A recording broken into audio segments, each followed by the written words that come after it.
o nome do novo advogado de Ciro Nogueira para defendê-lo no caso Master.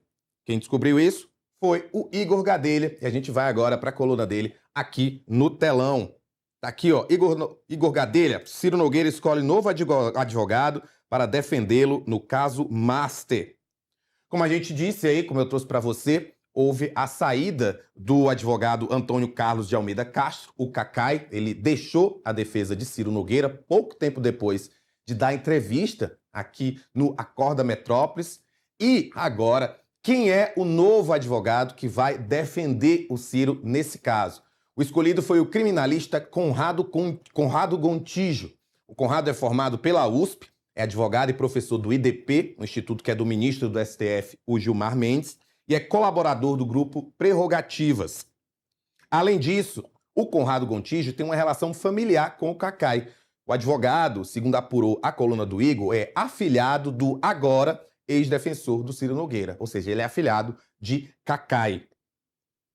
Na manhã da segunda-feira, como a gente trouxe para você, ele anunciou, o Cacai, que de comum acordo com o Ciro Nogueira, deixaria a defesa em relação a esse caso do Banco Master de Daniel Vorcaro. E por que é que o Ciro Nogueira trocou de advogado?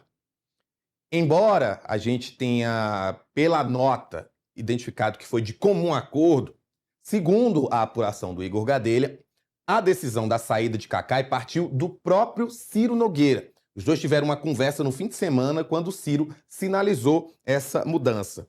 Porém, o martelo só foi batido nesta segunda, depois do Cacai conceder essa entrevista ao vivo ao Acorda Metrópolis, ainda como advogado. Ou seja, na entrevista que ele deu hoje pela manhã, ele ainda era advogado de Ciro Nogueira, apesar de já ter ali uma conversa. Depois da entrevista, houve aí o martelo batido para que essa mudança acontecesse.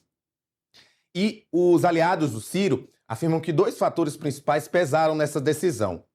O primeiro é o perfil midiático de Cacai e outro é a proximidade do advogado com integrantes do governo Lula. Então, esses dois pontos foram colocados na balança pelo senador Ciro Nogueira e ele, então, decidiu que esses dois aspectos poderiam prejudicar Ciro, sobretudo porque o caso Master está sendo relatado pelo ministro André Mendonça, que é avesso a holofotes. Ou seja, enquanto o Cacai é considerado ali um advogado que realmente tem mais essa saída com a imprensa, o ministro Supremo André Mendonça já gosta de ficar, sem muitos holofotes, sem muitas entrevistas. Na quinta-feira, como a gente lembra aqui para você, endereços ligados ao senador foram alvos de buscas e apreensões da Polícia Federal no nova fase da Operação Compliance Zero e, como eu disse também, no relatório encaminhado pela PF ao Supremo, a polícia sustentou que o Vorcaro e o Ciro tinham uma relação aí baseada em interesses políticos e financeiros. Olha, e o